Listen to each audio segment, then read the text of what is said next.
এই গল্পটা আমরা সবাই জানি যে এই তত্ত্বটা যখন লিখছে জয়দেব ঠাকুর কোন গ্রন্থে? গীত গোবিন্দম গ্রন্থে। যখন আমার মান করে বসলো রাধারানী, হাতে ধরলো, পায়ে ধরলো, পায়ে ধরার পরে মানে চরণ যুগল, রাধারানী চরণ যুগল কোলে টানলো, কোলে টানার পরে বক্ষে তুললো। দেখুন কলমের গতি কেমন, মানে ধরলো, কাছে টানলো, কোলে তুললো, এবার বক্ষে উঠছে। তাহলে ধীরে ধীরে আমার ভগবান কি বলছে? যে ভগবান বলছে রাধে তোমার চরণ যুগল আমার শিরোপরি দাও, তাহলে আমার অপরাধ ক্ষমা হয়ে যাবে। এটাই লিখছে আমার জয়দেব ঠাকুর গীত গোবিন্দম গ্রন্থে। বক্ষে তুললো কিন্তু আর ওই মানে মস্তকে তুলতে পারলো না। ভক্তের চরণ যুগল ভগবানের মস্তকে কেমন করে দেয়, চলে গেল স্নান করতে। অজয় নদীতে স্নান করতে যখন গেল, ভগবান আমার মনে মনে ভাবতে হায় হায়, এমন ভক্তের চরণ আমার শিরোপরে তুলে দিতে পারলো না জয়দেব। তবে আমি যাই, আমি জয়দেব ঠাকুরের বেশ ধারণ করে যাই, গিয়ে আমি বাকিটা লিখে দিই। এবার দেখুন কত দূর লিখেছিল জয়দেব ঠাকুর, এত দূর লিখেছিল যে সর গরল খণ্ডনম মম শিরসে মণ্ডনম। এইবার শেষ কথাটা মনে আসছে কিন্তু লিখতে পারছে না, দেহি পদ পল্লব মোদার। অনেক কাহিনী, এটা ছোট্ট করে বলি। জয়দেব ঠাকুরের ভেক ধারণ করে ভগবান নিজেই সেটা লিখে দিয়েছিল। হ্যাঁ, তারপরে জয়দেব ঠাকুর এসে দেখছে, আমি খুব শর্টকাটে বললাম কিন্তু, তারপরে জয়দেব ঠাকুর এসে দেখছে কি না, ওই যে যেটা লিখতে পারেনি দেহি পদ পল্লব মোদারম, সেটা আমার ভগবান নিজেই লিখে দিয়ে একেবারে চলে গিয়েছে। তো দেখুন এত সাধু কাঁদলো কিন্তু মান ভাঙল না। এইবার মনে মনে ভাবলো তাই যদি হয় তাহলে আমি যাই, ওই বৃন্দাবনে রাধাকুণ্ড আছে, রাধাকুণ্ডের জলে আমার এই প্রাণটা বিসর্জন দেব। এইবার দেখুন কলহান্তরিতা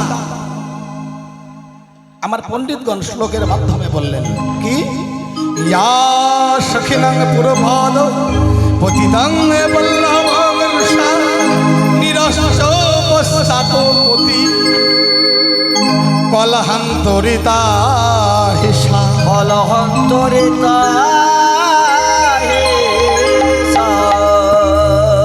ইয়া সখিনাং পুরভাদ, সখীদের সম্মুখে পতিতং বল্লভংসা, নান বল্লভ গোবিন্দকে পতিত করে দেয়, আড়ি ফেলে দেয়, বিবাদ করে দেয়। নিরস্য পশ্চাৎ পতি, ঠিক তারপরেই পতির জন্যে কলহান্তরিতা হিসা। এই যে অন্তরের মধ্যে যে কলহ, অন্তরের মধ্যে যে জ্বালা, তাকে বলছে কলহান্তরিতা। মানে কলহের পরে যে রীতি, সেটা হলো কলহান্তরিতা। এটা স্ত্রীলিঙ্গ তো, তাই আচক হলো রীতা। তো চলুন এবার আমার গোবিন্দ যখন চলে গেল, ঠিক তার পশ্চাতে হ্যাঁ প্রধানত হরিকে পুরে ঠেলে দিল, গোবিন্দ চলে গেল। তারপরেই আমার রাধারানী একেবারে কৃষ্ণহারা হয়ে কান্না করছে। আয়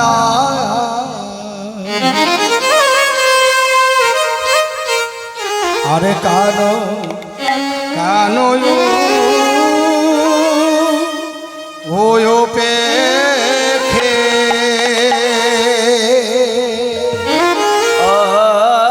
ও পেখে ধনে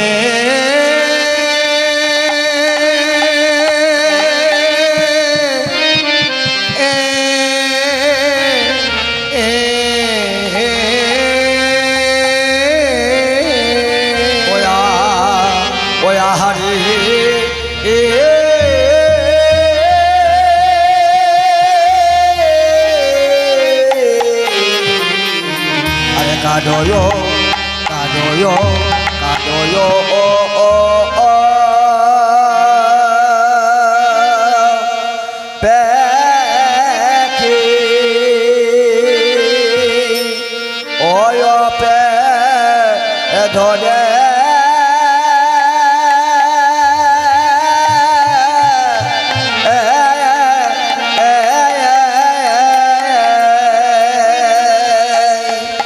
ও